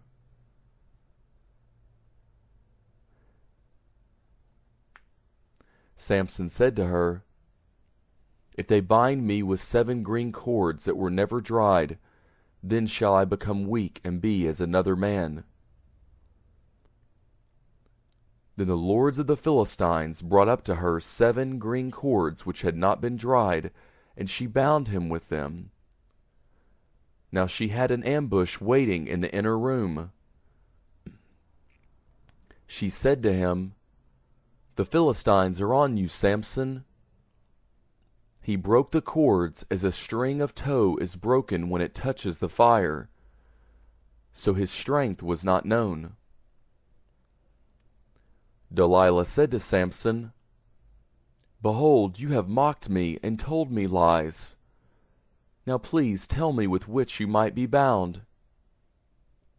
He said to her, If they only bind me with new ropes, with which no work has been done, then shall I become weak and be as another man. So Delilah took new ropes and bound him therewith, and said to him, The Philistines are on you, Samson. The ambush was waiting in the inner room. He broke them off his arms like a thread. Delilah said to Samson, Until now you have mocked me and told me lies. Tell me with what you might be bound. He said to her, If you weave the 7 locks of my head with the web. She fastened it with the pin, and said to him, The Philistines are on you, Samson. He awakened out of his sleep, and plucked away the pin of the beam and the web. She said to him, How can you say I love you, when your heart is not with me? You have mocked me these 3 times, and have not told me where your great strength lies. When she pressed him daily with her words and urged him, his soul was troubled to death. He told her all his heart and said to her, "No razor has ever come on my head, for I have been a Nazarite to God from my mother's womb.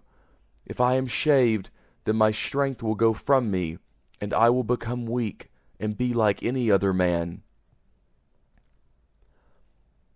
When Delilah saw that he had told her all his heart, she sent and called for the lords of the Philistines, saying, "Come up this once, for he has told me all his heart." Then the lords of the Philistines came up to her and brought the money in their hand. She made him sleep on her knees, and she called for a man, and shaved off the 7 locks of his head, and she began to afflict him, and his strength went from him. She said, "The Philistines are upon you, Samson." He awoke out of his sleep and said, "I will go out as at other times and shake myself free." But he did not know that Yahweh had departed from him. The Philistines laid hold on him and put out his eyes. And they brought him down to Gaza and bound him with fetters of brass, and he ground at the mill in the prison. However, the hair of his head began to grow again after he was shaved. The lords of the Philistines gathered them together to offer a great sacrifice to Dagon their god, and to rejoice, for they said, "Our God has delivered Samson our enemy into our hand." When the people saw him, they praised their God, for they said, "Our God has delivered our enemy and the destroyer of our country, who has slain many of us, into our hand." When their hearts were merry, they said, "Call for Samson, that he may entertain us." They called for Samson out of the prison, and he performed before them. They set him between the pillars. And Samson said to the boy who held him by the hand, "Allow me to feel the pillars whereupon the house rests, that I may lean on them." Now the house was full of men and women, and all the lords of the Philistines were there. And there were on the roof about 3,000 men and women, who saw while Samson performed. Samson called to Yahweh and said, "Lord Yahweh, remember me, please, and strengthen me, please, only this once, God, that I may be at once avenged of the Philistines for my 2 eyes."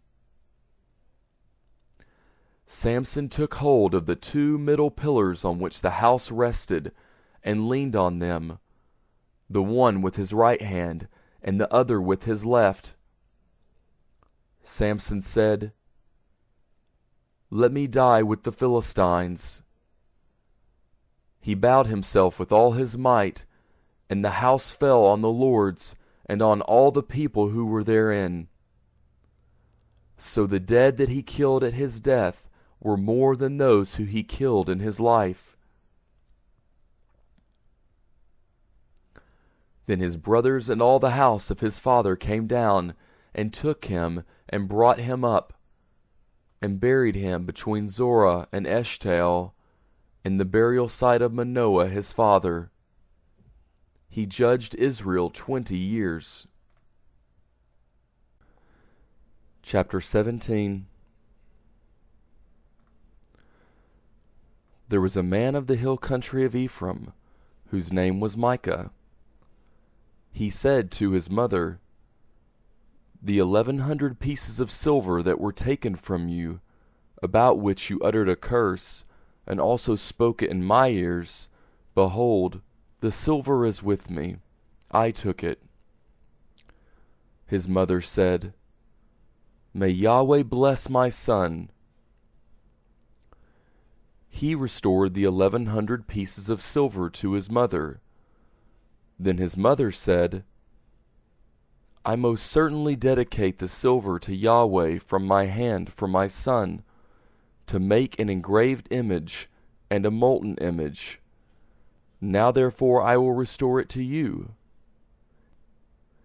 When he had restored the money to his mother took 200 pieces of silver and gave them to a silversmith, who made an engraved image and a molten image out of it. It was in the house of Micah. The man Micah had a house of gods, and he made an ephod and teraphim, and consecrated one of his sons, who became his priest. In those days there was no king in Israel. Everyone did that which was right in his own eyes. There was a young man out of Bethlehem, Judah, of the family of Judah, who was a Levite, and he lived there. The man departed out of the city, out of Bethlehem, Judah, to live where he could find a place, and he came to the hill country of Ephraim, to the house of Micah, as he traveled. Micah said to him, "Where did you come from?" He said to him, "I am a Levite of Bethlehem, Judah, and I am looking for a place to live." Micah said to him, "Dwell with me, and be to me a father and a priest, and I will give you 10 pieces of silver per year, a suit of clothing, and your food." So the Levite went in. The Levite was content to dwell with the man, and the young man was to him as one of his sons. Micah consecrated the Levite, and the young man became his priest, and was in the house of Micah. Then Micah said, "Now I know that Yahweh will do good to me, since I have a Levite as my priest." Chapter 18. In those days there was no king in Israel. In those days the tribe of the Danites sought an inheritance to dwell in, for to that day their inheritance had not fallen to them among the tribes of Israel. The children of Dan sent 5 men of their family from their whole number, men of valor from Zorah and from Eshtaol, to spy out the land and to search it. They said to them, "Go, explore the land." They came to the hill country of Ephraim, to the house of Micah, and lodged there. When they were by the house of Micah, they knew the voice of the young man the Levite. So they turned aside there, and said to him, "Who brought you here? What do you do in this place? What do you have here?" He said to them, "Thus and thus has Micah dealt with me, and he has hired me, and I am become his priest." They said to him, "Please ask counsel of God, that we may know whether our way which we go shall be prosperous." The priest said to them, "Go in peace, your way in which you go is before Yahweh." Then the 5 men departed, and came to Laish, and saw the people who were there, how they lived in safety, in the way of the Sidonians, quiet and secure. For there was no one in the land, possessing authority, that might put them to shame in anything, and they were far from the Sidonians, and had no dealings with anyone else. They came to their brothers at Zorah and Eshtaol, and their brothers asked them, "What do you say?" They said, "Arise, and let us go against them, for we have seen the land, and behold, it is very good. Do you stand still? Do not be slothful to go and to enter in to possess the land. When you go, you will come to an unsuspecting people, and the land is large, for God has given it into your hand, a place where there is no lack of anything that is in the earth. The family of the Danites set out from Zorah and Eshtaol with 600 men armed with weapons of war. They went up and encamped in Kiriath-Jearim in Judah. Therefore they called that place Mahane-Dan to this day. Behold, it is behind Kiriath-Jearim. They passed from there to the hill country of Ephraim, and came to the house of Micah. Then the 5 men who went to spy out the country of Laish answered, and said to their brothers, Do you know that there is in these houses an ephod, and teraphim, and an engraved image, and a molten image? Now therefore consider what you have to do. They turned aside there, and came to the house of the young Levite man, even to the house of Micah, and asked him how he was doing. The 600 men armed with their weapons of war, who were of the children of Dan, stood by the entrance of the gate. The 5 men who went to spy out the land went up, and came in there, and took the engraved image, the ephod, the teraphim, and the molten image. And the priest stood by the entrance of the gate with the 600 men armed with weapons of war. When these went into Micah's house, and took the engraved image, the ephod, the teraphim, and the molten image, the priest said to them, What are you doing? They said to him, Hold your peace, put your hand on your mouth, and go with us, and be to us a father and a priest. Is it better for you to be priest to the house of one man, or to be priest to a tribe and a family in Israel? The priest's heart was glad, and he took the ephod, the teraphim, and the engraved image, and went with the people. So they turned and departed, and put the little ones, the livestock, and the goods before them. When they were a good way from the house of Micah, the men who were in the houses near Micah's house gathered together and overtook the children of Dan. As they cried to the children of Dan, they turned their faces and said to Micah, What ails you that you come with such a company? He said, You have taken away my gods which I made, and the priest, and have gone away. What more do I have? How can you ask me what ails you? The children of Dan said to him, Do not let your voice be heard among us, lest angry fellows fall on you, and you lose your life with the lives of your household.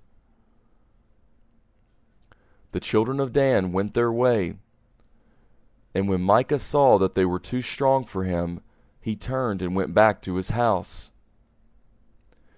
They took that which Micah had made and the priest whom he had, and came to Laish, to a people quiet and unsuspecting, and struck them with the edge of the sword. Then they burned the city with fire. There was no deliverer because it was far from Sidon, and they had no dealings with anyone else. And it was in the valley that lies by Beth Rehob. They built the city and lived in it. They called the name of the city Dan, after the name of Dan their father, who was born to Israel. However, the name of the city used to be Laish. The children of Dan set up for themselves the engraved image. And Jonathan, the son of Gershom, the son of Moses, and his sons were priests to the tribe of the Danites until the day of the captivity of the land. So they set up for themselves Micah's engraved image which he made, and it remained all the time that God's house was in Shiloh. Chapter 19.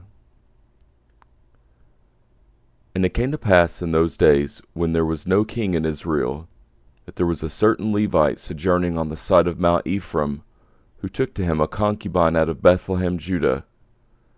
And his concubine played the whore against him, and went away from him unto her father's house to Bethlehem, Judah, and was there 4 whole months. And her husband arose and went after her to speak friendly unto her, and to bring her again, having his servant with him and a couple of asses. And she brought him into her father's house. And when the father of the damsel saw him, he rejoiced to meet him. And his father-in-law, the damsel's father, retained him, and he abode with him 3 days. So they did eat and drink and lodge there. And it came to pass on the 4th day, when they arose early in the morning, that he rose up to depart. And the damsel's father said unto his son-in-law, Comfort thine heart with a morsel of bread, and afterward go your way. And they sat down and did eat and drink both of them together. For the damsel's father had said unto the man, Be content, I pray thee, and tarry all night, and let thine heart be merry. And when the man rose up to depart, his father-in-law urged him. Therefore he lodged there again. And he arose early in the morning on the 5th day to depart, and the damsel's father said, Comfort thine heart, I pray thee. And they tarried until afternoon, and they did eat both of them. And when the man rose up to depart, he and his concubine, and his servant, his father-in-law, the damsel's father, said unto him, Behold, now the day draweth towards evening. I pray you tarry all night. Behold, the day groweth to an end. Lodge here, that thine heart may be merry, and tomorrow get you early on your way, that thou mayest go home. But the man would not tarry that night, but he rose up and departed, and came over against Jebus, which is Jerusalem. And there were with him 2 asses saddled, his concubine also was with him. And when they were by Jebus, the day was far spent, and the servant said unto his master, Come, I pray thee, and let us turn into this city of the Jebusites, and lodge in it. And his master said unto him, We will not turn aside hither into the city of a stranger that is not of the children of Israel. We will pass over to Gibeah. And he said unto his servant, Come, and let us draw near to one of these places to lodge all night, in Gibeah or in Ramah. And they passed on and went their way. And the sun went down upon them when they were by Gibeah, which belongeth to Benjamin. And they turned aside thither to go in and to lodge in Gibeah. And when he went in, he sat him down in a street of the city, for there was no man that took them into his house to lodging. And behold, there came an old man from his work out of the field at even, which was also of Mount Ephraim. And he sojourned in Gibeah, but the men of the place were Benjamites. And when he had lifted up his eyes, he saw a wayfaring man in the street of the city. And the old man said, Whither goest thou, and whence comest thou? And he said unto him, We are passing from Bethlehem, Judah, toward the side of Mount Ephraim. From thence am I. And I went to Bethlehem, Judah, but I am now going to the house of the Lord. And there is no man that receiveth me to house. Yet there is both straw and provender for our asses, and there is bread and wine also for me and for thy handmaid, and for the young man which is with thy servants. There is no want of anything. And the old man said, Peace be with thee. Howsoever, let all thy wants lie upon me, only lodge not in the street. So he brought him into his house, and gave provender unto the asses, and they washed their feet, and did eat and drink. Now as they were making their hearts merry, behold, the men of the city, certain sons of Belial, beset the house round about, and beat at the door, and spake to the master of the house, the old man, saying, Bring forth the man that came into thine house, that we may know him. And the man, the master of the house, went out unto them, and said unto them, Nay, my brethren, nay, I pray you do not so wickedly. Seeing that this man is come into my house, do not this folly. Behold, here is my daughter, a maiden, and his concubine. Them I will bring out now, and humble you them, and do with them what seemeth good unto you. But unto this man do not so vile a thing. But the men would not hearken to him. So the man took his concubine, and brought her forth unto them, and they knew her, and abused her all the night until the morning. And when the day began to spring, they let her go. Then came the woman in the dawning of the day, and fell down at the door of the man's house, where her lord was, till it was light. And her lord rose up in the morning, and opened the doors of the house, and went out to go his way. And behold, the woman his concubine was fallen down at the door of the house, and her hands were upon the threshold. And he said unto her, Up, and let us be going. But none answered. Then the man took her up upon an ass, and the man rose up, and gat him unto his place. And when he was come into his house, he took a knife, and laid hold on his concubine, and divided her together with her bones into 12 pieces, and sent her into all the coast of Israel. And it was so that all that saw it said, that there was no deed done nor seen from the day that the children of Israel came up out of the land of Egypt unto this day. Consider of it, take advice, and speak your minds. Chapter 20.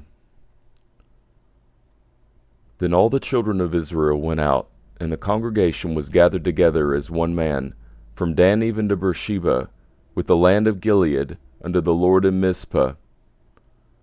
And the chief of all the people, even of all the tribes of Israel, presented themselves in the assembly of the people of God, 400,000 footmen that drew sword.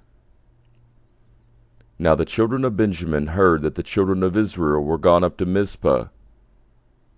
Then said the children of Israel, Tell us, how was this wickedness? And the Levite, the husband of the woman that was slain, answered and said, I came into Gibeah that belongeth to Benjamin, I and my concubine to lodge. And the men of Gibeah rose against me, and beset the house round about upon me by night, and thought to have slain me, and my concubine have they forced that she is dead. And I took my concubine and cut her in pieces, and sent her throughout all the country of the inheritance of Israel, for they have committed lewdness and folly in Israel. Behold, ye are all children of Israel, give here your advice and counsel. And all the people arose as one man, saying, We will not any of us go to his tent, neither will we any of us turn into his house. But now this shall be the thing which we will do to Gibeah. We will go up by lot against it, and we will take 10 men of 100 throughout all the tribes of Israel, and 100 of 1,000, and 1,000 out of 10,000, to fetch victual for the people, that they may do when they come to Gibeah of Benjamin, according to all the folly that they have wrought in Israel. So all the men of Israel were gathered against the city, knit together as one man. And the tribes of Israel sent men through all the tribes of Benjamin, saying, What wickedness is this that is done among you? Now therefore deliver us the men, the children of Belial, which are in Gibeah, that we may put them to death, and put away evil from Israel. But the children of Benjamin would not hearken to the voice of their brethren, the children of Israel. But the children of Benjamin gathered themselves together out of the cities unto Gibeah, to go out to battle against the children of Israel. And the children of Benjamin were numbered at that time out of the cities 26,000 men that drew sword, beside the inhabitants of Gibeah, which were numbered 700 chosen men. Among all this people there were 700 chosen men left-handed, every one could sling stones at a hairbreadth and not miss.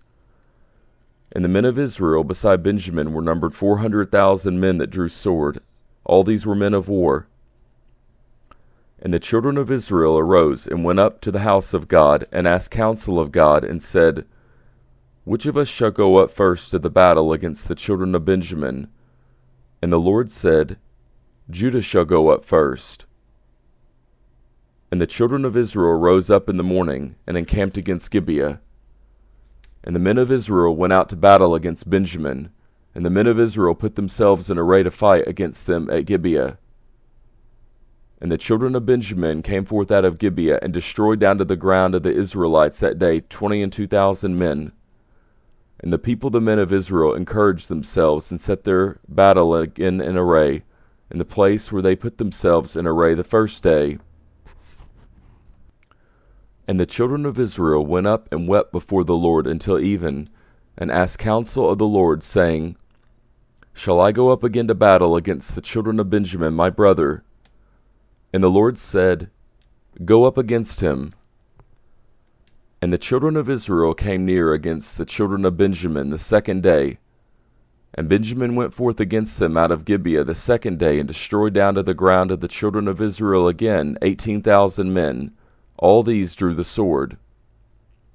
Then all the children of Israel and all the people went up, and came unto the house of God, and wept, and sat there before the Lord, and fasted that day until even, and offered burnt offerings and peace offerings before the Lord. And the children of Israel inquired of the Lord, for the ark of the covenant of God was there in those days. And Phinehas the son of Eleazar the son of Aaron stood before it in those days, saying, Shall I yet again go out to battle against the children of Benjamin my brother, or shall I cease? And the Lord said, Go up, for tomorrow I will deliver them into thine hand. And Israel set liers in wait round about Gibeah.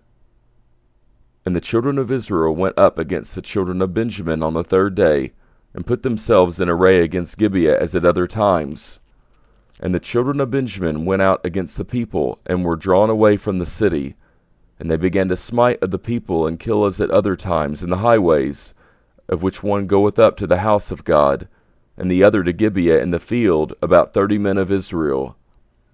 And the children of Benjamin said, They are smitten down before us as at the first. But the children of Israel said, Let us flee and draw them from the city unto the highways. And all the men of Israel rose up out of their place, and put themselves in array at Baal-Tamar. And the liers in wait of Israel came forth out of their places, even out of the meadows of Gibeah. And there came against Gibeah 10,000 chosen men, out of all Israel, and the battle was sore, but they knew not that evil was near them. And the Lord smote Benjamin before Israel, and the children of Israel destroyed of the Benjamites that day 25,100 men. All these drew the sword. So the children of Benjamin saw that they were smitten, for the men of Israel gave place to the Benjamites, because they trusted unto the liers in wait, which they had set beside Gibeah. And the liers in wait hasted, and rushed upon Gibeah. And the liers in wait drew themselves along, and smote all the city with the edge of the sword. Now there was an appointed sign between the men of Israel and the liers in wait, that they should make a great flame with smoke rise up out of the city. And when the men of Israel retired in the battle, Benjamin began to smite and kill of the men of Israel about 30 persons, for they said, Surely they are smitten down before us, as in the first battle. But when the flame began to arise up out of the city with a pillar of smoke, the Benjamites looked behind them, and behold, the flame of the city ascended up to heaven. And when the men of Israel turned again, the men of Benjamin were amazed, for they saw that evil was come upon them. Therefore they turned their backs before the men of Israel unto the way of the wilderness, but the battle overtook them, and them which came out of the cities they destroyed in the midst of them. Thus they enclosed the Benjamites round about, and chased them, and trode them down with ease over against Gibeah toward the sunrising. And there fell of Benjamin 18,000 men. All these were men of valor. And they turned and fled toward the wilderness unto the rock of Rimmon, and they gleaned of them in the highways 5,000 men, and pursued hard after them unto Gideon, and slew 2,000 men of them. So that all which fell that day of Benjamin were 25,000 men that drew the sword. All these were men of valor.